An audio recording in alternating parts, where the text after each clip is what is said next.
India's answer to Uber.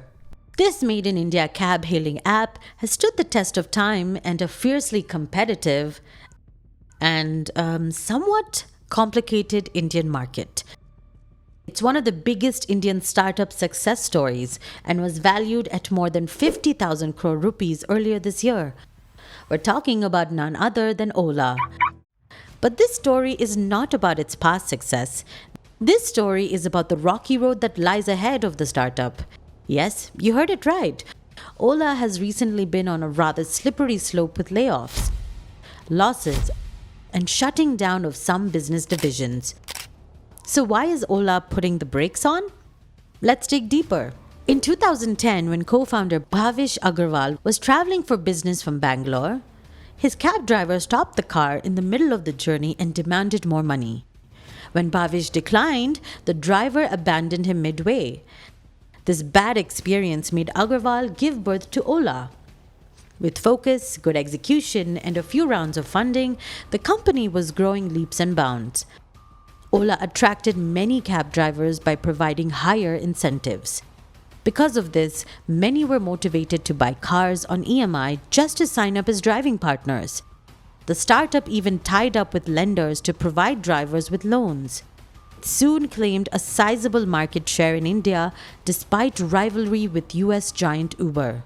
Ola has reportedly raised 40,000 crore rupees in funding to date, which means it has lots of cash to burn for acquiring customers and making them dependent on the app. It was successful partly because it provided cheaper rides.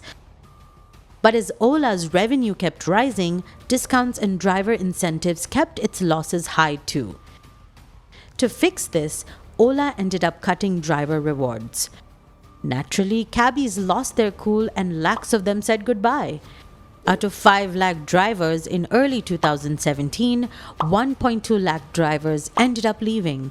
In the hunt for profits, Ola would soon cut discounts for customers and charge super high surcharges during peak traffic. Sometimes the prices could be 100% higher. Both drivers and customers weren't too pleased, but it seems the management of Ola saw this coming. The startup had been buying other businesses since 2015 to diversify further and increase its revenue stream. It acquired companies and launched businesses in various segments, from food delivery, cloud kitchens, finance, to used cars and quick commerce. But then, guess who showed up?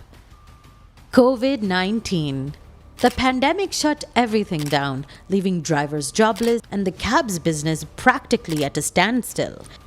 And in the middle of all of this, the company diversified so much it was losing its focus. Ola's divisions witnessed stiff competition from rivals in every segment. And since Ola wanted to go from losing money to making money, it couldn't risk competing with new startups, which had huge backing and funding. Result? Ola Foods, Food Panda, Ola Cars, and Ola Dash were all shut down and thousands were laid off. The company now says it's focusing on businesses like financial services and electric vehicles. Not just Ola, other high-value startups like Swiggy and Zomato face similar challenges of over-diversification to non-core businesses. The startups provide heavy discounts to attract customers and are now drowning in humongous losses. Is this a unicorn bubble India is facing? Only time will tell. But till then, it will be interesting to see how Ola drives itself out of danger. For more such intriguing stories, download the Novello app.